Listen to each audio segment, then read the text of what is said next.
how's it going? Max here, and today welcome back to another episode of Hashtag Talk Tottenham, the series where you guys get involved over on my Twitter and you just let me know your feedback, your comments about the previous game, about the next game. We have a chat about it. You guys know the drill.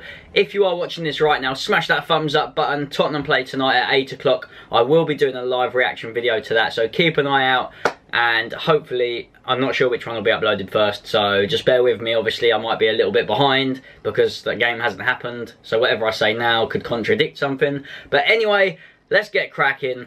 Let's talk about the Tottenham-Chelsea game really quickly, because I know you guys don't want to talk about it, but that's what this series is all about. We start talking about things. I want to know the bad points, I want to know the good points. And bar the result, I thought we played well. Let's get into it. So, there's no point going on about it too much. Obviously, we lost 4-2. We conceded a free kick, a silly penalty from Son sliding in on Moses. It was a penalty. I mean, I'm a Spurs fan. It didn't look like... It looked like Son... I mean, Son shouldn't have dived in, yeah? Son, I'm still annoyed. I'm just annoyed that Son actually dived in. Yes, Moses jumped and he didn't actually contact, but Son's basically slid. If you've got momentum like Moses did running through, you're going to go down. Anyway, penalty was scored. That's that's 2 goals there. Obviously, free kick, penalty, screamer from Matic. He could hit that 1,000 times over, and that wouldn't happen again. So there was that, and obviously Hazard's goal where we just didn't close them down. Our 2 goals, on the other hand. Brilliant cross in from Eriksen, may I add. Eriksen, unbelievable, 2 assists yet again. The guy's just brilliant. We need to hold on to him. He's outstanding. He just, when he's got the ball, he sees passes that no one else sees. Picking a pass, Eriksen has got the best right foot in the league. I'm not saying people that can shoot. I'm not saying people that can cross the ball in from a set piece. I'm saying from open play, Eriksen, he's literally a genius, and I can't describe him at points. That assist for Dele Alli, those 2 just link up so good. Oh, it's just annoying. We obviously didn't get the result we wanted, but I just feel on another day, like when it was at 2-2, we had so much pressure and we just don't seem to shoot. Just like, we do pass it around a lot and we hold so much possession, but if you just don't shoot, don't get people in the box, don't go for it. At 2-2, when we got that back, the Spurs fans, we were buzzing, we were unbelievable. I was sitting over the other end opposite the Spurs fans and it was still thriving. It was brilliant in the Club Wembley end. And if you did see me and you took pictures, send them over to me on Twitter, because I know some of you have, so that was a great experience. Hopefully you've seen that video. Maybe you just didn't want to watch it, but great day out. Oh, I had a great day. The result was just a bit crap. So now that's been put aside, I don't really want to talk about that. So we're going to jump into the comments and we're going to see what you guys have chose, because there is some interesting ones. Remember, like I said, it's actually currently 7 o'clock. So Tottenham kick off in 45 minutes to me prior to recording this video. So let's jump in. I think there's 10 comments. Let's have a look in Talk Tottenham. Matthew's back on the series and he says, can't believe what happened, especially because we were on top for at least 20 minutes at 2-2. Did Poch tactically fail? Now, the first thing I'm going to go to, I know you guys are screaming, well, you're not screaming, you're going to say, Son, why did he play left wing back? Why did he play left back? Yeah, Poch made a mistake, huge mistake, but honestly, if you were to say Hazard and Costa weren't going to start like weeks beforehand, I would have said, shut up, mate. You just thought Hazard and Costa were going to start. Maybe that's what happened. I mean, Dyer might have been told, you've got to mark so-and-so, you've got to mark him. I mean, you remember Herrera against Hazard? The following week, he was in his pocket. He had him on a string. Get here, he was with him the whole game. They might have told the same thing to Wanyama. Wanyama obviously thought, oh, wait, there's no Hazard on the pitch. And that, I mean, I'm not saying that didn't affect, obviously, Son making a stupid decision. He shouldn't have dived in like that. But tactically, from the get-go, maybe the players were a little lost. But when we got it back to 2-2, I said I'm not going to talk about this, but it's hard not to. Back at 2-2, we had to win that. I'm sorry, I felt like we were all over him. But that just shows what happens when you've got that sort of talent sitting on the bench. And then that's going to lead to another comment that I've got coming up. Jamie says, do you think we need to sign more players that can make an impact from the bench, just like Chelsea did against us? Now, Jamie, you're 100% right. Smashed it out of the park. Get some players in. Get Zaha in, whether he's going to start. Maybe get Isco. Go for Douglas Costa. We need to be spending money. Chelsea have just proven to us that if you have big players sitting on the bench, they can come off the bench and do something. Son's done it, obviously, for us this season many a times. We're grateful for him doing that. But he's not a 50 million player sitting on the bench like Hazard. I think Conte knew what he was doing there. He knew 100%, I can bring my big two guns on and they'll do something. Hazard, he had a quiet season whenever that was. It's long forgotten about, obviously. That strike, bottom corner, obviously, it was just one of those. Like, that could have gone anywhere. But we didn't close him down quick enough. And you need to close down £50 million players. I'm just using that as an estimate, just for like an X figure. £50 million player. You've got to get out to him. You've got to close him down. Ball's whipped out into the box. Fair play, they didn't close Matic down. I'm not going to say. Even if they did, that ball's still gone right in the top corner. You couldn't have found that top bins anymore. What a ridiculous strike.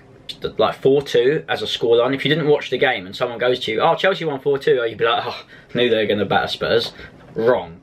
Josh says, Poch made a mistake with Son on Saturday. What else is a big thing he's done which you never agreed with? Still proud of the boys? Oh, 100% proud of them. But, obviously, I said it's 7 o'clock. Spurs need to win tonight. And as I'm reading this, the Spurs team lineup has just been announced. Lloris, Walker, Dyer, Alderweireld, Vertonghen, Davis is back. Wanyama, Dembele, Eriksen, Dele, Kane. Very strong team, obviously. That's probably our best squad. Bar Rose. Like, get Rose back after injury, best team. So there's no doubt I can do this. I'm fully confident and we'll see what happens. Obviously the result I don't know yet, but I'm confident leading into it. Now Poch hasn't made many mistakes for me to say. That was probably the biggest one, starting Son left back. I'm trying to think off the top of my head. There's nothing that he's actually done, Poch, for me to say, yeah, you were wrong there, Poch. I mean, if there is, drop it in the comments down below, but it can't have been that big deal. Or we didn't lose that game when he did it. Because I honestly can't think. Obviously, yeah, he doesn't play Janssen like more than 10 minutes sometimes. Yeah, he doesn't bring Nkudu on, but maybe he's not like producing in training. I mean, that's what I mean. These players, he's a good player, Nkudu. He's shown he can come off the bench, make something happen like against Swansea. But if he's not impressing in training, he's not going to get played. And it's just, it is annoying to see, because we do need players coming off the bench. We do need a 40-50 million pound player. We do need experience for Champions League, which just proves this season we weren't good enough. Our squad depth, we thought it was good, but is it really? Look at our bench. Let me read you our bench for tonight, yeah? So we have got Pau Lopez, fair enough, he's a keeper. Trippier, good. Wimmer, Nkudu, Sissoko, Son, Janssen. Say desperate times called desperate measures, and Son's already on the pitch. Are you telling me you're 100% confident Janssen's going to come and make something happen? You're 100% confident Sissoko's going to come on and make something happen? You're 100% confident Nkudu's going to come and make something happen? Pass me a drink, because I'm not. Dom says, money talks, Saracens in rugby, Chelsea City in football, bulk success, and hope we can replicate Exeter Chiefs and Leicester. Obviously Leicester had a shock season. They done well in the Champions League, but I mean, obviously, going by the league table, we're much better than Leicester. Let's just not talk about that. Leicester had a shock season. It's a bit different. The teams that have money always seem to be up there. Yes, Arsenal don't spend, but they spend a bit of amount of money. Like, they get one big player in Sanchez. They get one big player in Ozil. Yeah, he's playing shit now, but these players do make a big difference. Sanchez is carrying them. We all know this. He's a great player. I rate him personally. I think he's brilliant. And money does talk. City, they can go out and buy whoever they want. United, I mean, look, they brought in Zlatan and he's top goal scorer for them. And United are now, obviously he's injured, but United are chasing back. They're back again. Like, they were long down that table and they've climbed back up because of their big players. And that's what you need to do. Money does talk. Daniel Levy, you need to keep our best players, because this is leading to another comment. You need to go and change that wage structure. I know we've got the new stadium, but it's just things we need to think about as Spurs fans. It's the same thing is just going to keep on happening. If City came in, I'm just using this as an example. If City come in and offer 300k a week to Danny Rose, arguably the best left back in the league, we'd be obviously annoyed, but you're not going to argue. Danny Rose is probably on what, 60, 70 grand a week. They're like timesing that by 5, and then we're going to be annoyed at him going. I mean, that's the way football works. I don't know, it's hard. Let me know your thoughts on that, because it's a touchy subject. You might say, now they're Spurs through and through. I mean, personally, if I was playing for Spurs, I'd bloody love it. I don't care. It's like, you can't say that. It's not our job. We don't know exactly what things are like behind the scenes. We don't know how things work. At the end of the day, 300k a week. Adam says, thoughts on the remaining games, and do you think Lever will pay the players what they want, guaranteed them staying? Obviously, I just touched on that, so that's my thoughts on that. And thoughts on our remaining games, Adam. Oh, it's a tough one. Obviously, we've got Palace coming up shortly. Hopefully, we've got that W, and you guys can tell me we've got that victory. And I'm still sitting here for the next Talk Tottenham happy, so we can close that gap. Otherwise, if we don't win tonight, I feel like it could be game over. We've got Leicester, got Arsenal, we've got United. Don't even want to talk about those games until... Obviously, I want to beat Arsenal at home. I want to finish above them, but... a lot of those fixtures mean nothing unless we win tonight. Alexandra says, thoughts on Kane staying until the new home ground is finished. I know his contract lasts until 2022. Now, Kane, as we've seen his celebrations, he's Spurs through and through. He loves the club. He wants to win trophies with the club. He's going to stay. But things that might make him think elsewhere is if we don't sign top quality players to help him win trophies. If he suddenly sees his mates like Eric Dyer, Dele Alli, examples, Wanyama, they're all floating off to other clubs, who's to say Kane isn't going to be stupid and just say, oh, well, you know what, Real Madrid want me. This is actually what I'm talking about. So it's a massive summer for us. It's a massive end to the season for us. And let's just put the Chelsea game behind us. Kane's staying. I'm confident in that. I'm not sure. I don't know much about his contract. I mean, I love the guy. I think he loves the club, and I think he's shown it more than enough times for people to stop talking about that stupid Arsenal picture when he was like 4.5 years old or something stupid. Matt says, how far off do you think we'll be in the best team in England? I think we're very close. Very close is good. And if you think since Pochettino's been in charge, what, 3 years now, we've only got higher. We've only been better each season. We didn't get to a semi-final last season. So if you're looking at it that way, then we're improving. We're still sitting second. There's still games remaining. We're probably going to... I mean, you don't quote me wrong on this. I thought I saw a stat earlier on Twitter. If we win tonight, we've got the most points in the league or something like that. There's something like that. We are improving. The squad just looks so much better in every position. Like, tell me tonight, with that team I just read out, the team that played against Palace, what player, apart from Ben Davis, who we spoke about before, is decent, what player in that starting lineup would you be like, nah, get rid of him, get him gone, don't want to see him play for Spurs? I don't think there's any. I think they're all committed. I'm looking straight at this lineup. I've seen half of them sign new contracts recently. Vertonghen, Alderweireld, Wanyama, solid. Dembele, Eriksen, Dele, Kane. The team's just unbelievable. And it needs to win trophies. Otherwise we won't get noticed. Graham says, who's been your player of the year? Biggest improver and biggest letdown of the year? Right, straight up, Dele Alli, PFA Young Player of the Year, unbelievable. Congratulations to the lad, he's had an unbelievable season, last season as well. Hopefully he can replicate his stupidly good goal against Palace tonight. I keep talking about it, I'm praying that we have won when you guys have watched this video. Biggest letdown is a tricky one. There's been no one that I can actually slag off. Obviously there's Sissoko, but it's because he cost 30 million is why people are slating him.